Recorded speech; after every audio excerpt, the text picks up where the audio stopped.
Welcome to the latest episode of The Window. I'm Alex Crook, talkSPORT's chief football correspondent. Let's bring you bang up to date with all the big deals in the transfer window.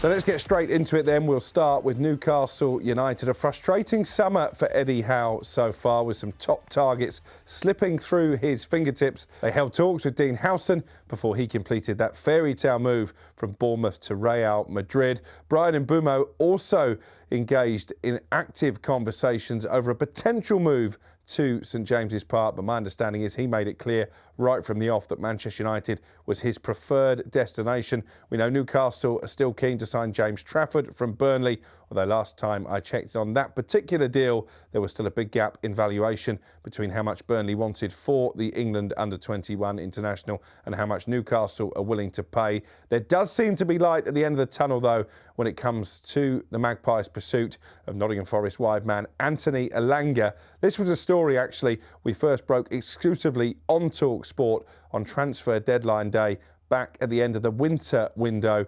Newcastle left it too late on that occasion, but it looks like finally 6 months later they will get their man. The latest offer from Newcastle to Forest is worth a guaranteed £55 million. Forest looking for a total package worth in excess of £60 million with add-ons, but there is optimism in both camps. This deal will get done. Elanga keen to make the move to St James's Park, where of course he'll link up with his fellow Swedish international Alexander Isak. That's a move that could well get Newcastle fans excited this summer. That lightning pace, they're a bit short of that as well. So I think Elanga coming in is a perfect fit for Sweden. I saw a little bit, because obviously we used to have Ken Sema as well, Watford players. So I always keep an eye on what the lads are doing. I just think when you have that connection, it's great. I still think that Newcastle need a second striker now to back up if Isak is out. Bit disappointed, obviously, that they missed out on João Pedro. Liam Delap seemed to have turned his nose up at it as well. So they'll have to go and get somebody.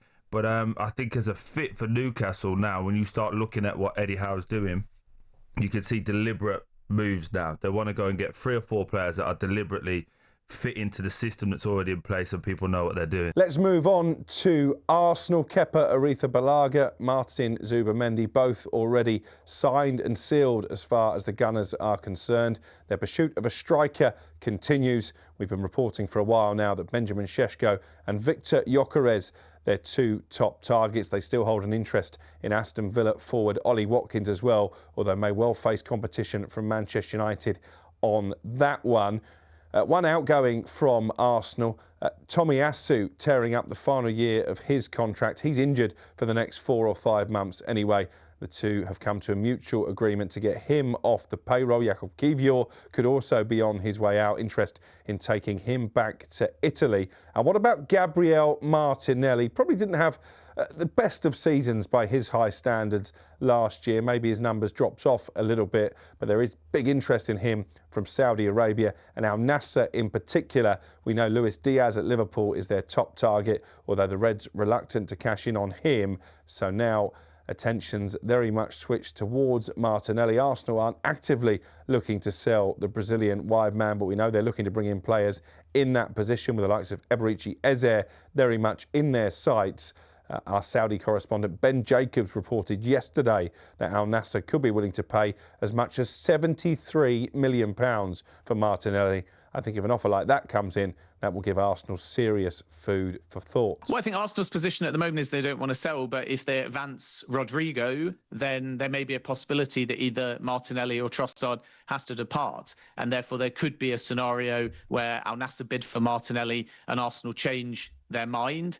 There are several targets on that left side for Al Nassr, also including Luis Diaz. But what I can tell you is 2 quick things. One, the Saudi Pro League have moved forwards their window. It opened yesterday. That was to allow Al Hilal to sign the Al Shabab striker Hamdallah in time for the Club World Cup.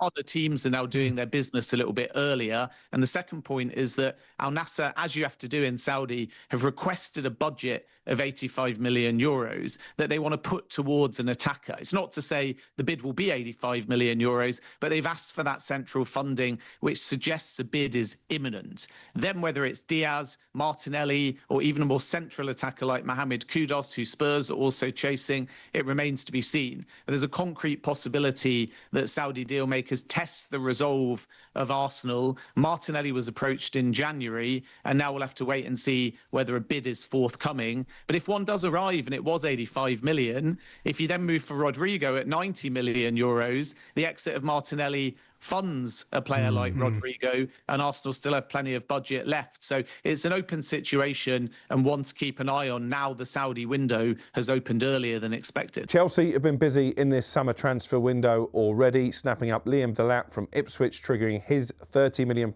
release clause. This week they signed João Pedro from Brighton in a deal worth £60 million, and their spending isn't done there. Jamie Gittens at Borussia Dortmund.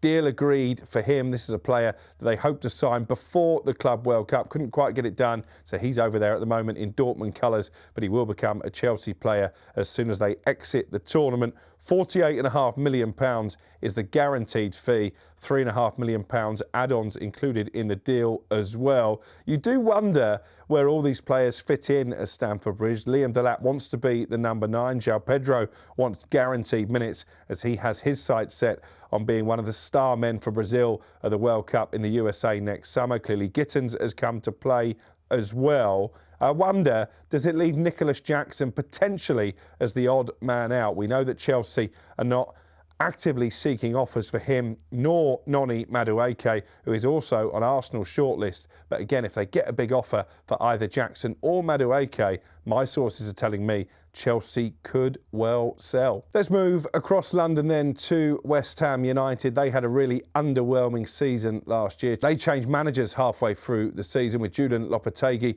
replaced by Graham Potter. That appointment didn't really have the upturn in fortunes that maybe the hierarchy would have wanted. So we're expecting a busy summer from West Ham. They need to sell players in order to finance reinforcements. Tottenham showing strong interest in Mohamed Kudus. They've had one bid worth £50 million rejected already. Remains to be seen if they'll be back at the bargaining table. One player West Ham are really keen to sign is El Hadji Malik Diouf. He's a wing-back at Slavia Prague. Of course, West Ham have done good business in the Czech Republic in recent years, signing the likes of Thomas Souček and Vladimir Coufal as well.